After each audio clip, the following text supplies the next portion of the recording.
예, 존경하는 국민 여러분, 원식 의장님과 선배 의원 여러분, 더불어민주당 원내 정책수석 부대표 김용민입니다. 지금 국민의힘에서는 민주당이 입법 폭주를 하고 있다고 하고 있습니까? 국회를 함부로 운영하고 있다고 하고 있습니까? 돌아보십시오.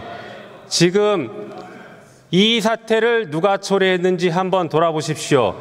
대통령이 국민을 무시하고 있고 거부권을 남발하고 있습니다. 그러더니 이제는 여당이 국민의 민심을 거부하고 있습니다. 그리고 오늘 국회에서는 최소한의 예의도 걷어차버리는 이런 오만한 모습을 보이고 있지 않습니까? 이것이 바로 국민의힘이 지난 총선에서 심판을 받은 이유입니다. 네, 헌법에서 다수결의 원칙을 얘기하고 있습니다. 민주주의는 다수결의 원칙이 기본 원리입니다. 그렇기 때문에 합의 처리가 항상 꼭 옳거나 원칙은 아닌 것입니다. 합의할 수 있으면 합의하면 좋지요. 합의가 안 된다면 대통령이 국회를 무시하고 여당이 국회에서의 의무를 내팽개치고 돌아다닌다면 그것이 합의가 되겠습니까? 그럴 때에는 원칙대로 돌아가서 다수결로 처리하는 것입니다.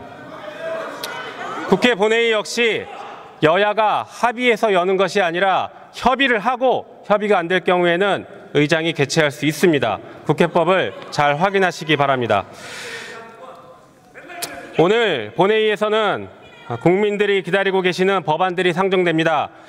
윤석열 대통령이 2차례나 거부권을 행사했던 최혜병 특검법, 그리고 사도광산 유네스코 철회 권고 이행 촉구 결의안, 그리고 방송 정상화를 위한 방송사법 등 아주 중요한 법들이 기다리고 있습니다. 법과 절차에 따라서 상정된 법안을 국회에서 의결하지 않는다면 이것 또한 국회의 책임을 방기하는 것이 되고 국회가 스스로 법률을 위반하는 것입니다. 국회는 언제까지나 국민과 국가를 위해 주어진 역할을 충실히 수행해야 합니다.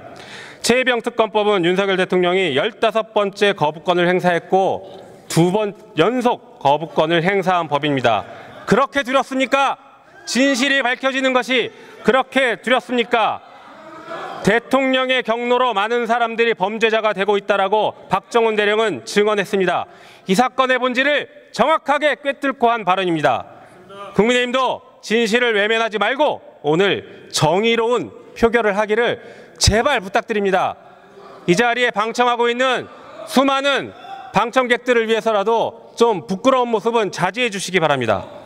한편 일본 정부의 사도광산 세계유산 등재 추진 철회 및 일본 근대산업시설 유네스코 권고 이행 촉구 결의안은 과거사에 대한 진정한 반성이 없는 일본 정부의 책임 있는 자세를 요구하고 있는 것입니다.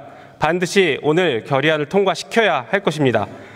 방송사법은 지난 21대 국회에서 본회의를 통과한 방송법, 방송문화진흥회법, 한국교육방송공사법, 그리고 방송 3법, 이런 방송 3법에 방송통신위원회 설치 등에 관한 법률이 추가되어 있는 것입니다. 이미 윤석열 정권은 KBS를 장악했고 YTN을 장악했습니다. 이제는 MBC를 장악하려고 하고 있습니다. 국민의힘에서는 오늘 언론 장악을 중단하라고 외쳤습니까? 그러면 저희와 함께 이 정권에게 언론 장악 중단하라고 같이 외치고 동참하는 것 아닙니까? 대단히 감사합니다. 이 무도한 정권의 언론 장악을 함께 막아주시기 위해서 저희와 함께 걸어주셔서 대단히 감사합니다. 부끄럽지 않은 그런 의정활동을 하시기 바랍니다. 모든 국민은 언론 출판의 자유를 가지고 언론 출판에 대한 허가와 검열을 인정하지 않습니다. 그 누구도 언론 출판의 자유를 침해할 수 없습니다. 그러나 이 정권은 법을 고치지 못하니 시행령을 바꾸고 그것도 어려우니 위법하게 방송통신위원회를 운영하면서 언론을 장악하고 있습니다. 그것도 모자라서 수사권도 없는 검찰을 동원해서 언론을 무자비하게 압수수색하면서 언론 길들이기를 하고 있습니다. 이제 국회가 나서서 바로 잡아야 합니다. 아무도 땡뉴스를 보고 싶지 않을 것입니다. 국회가 나서야 할 때입니다. 그렇기 때문에 오늘 본회의는 정말 중요합니다. 5년짜리 정권이 겁도 없이 어디서 함부로 국민을 무시하고 국민의 명령을 거부합니까? 오늘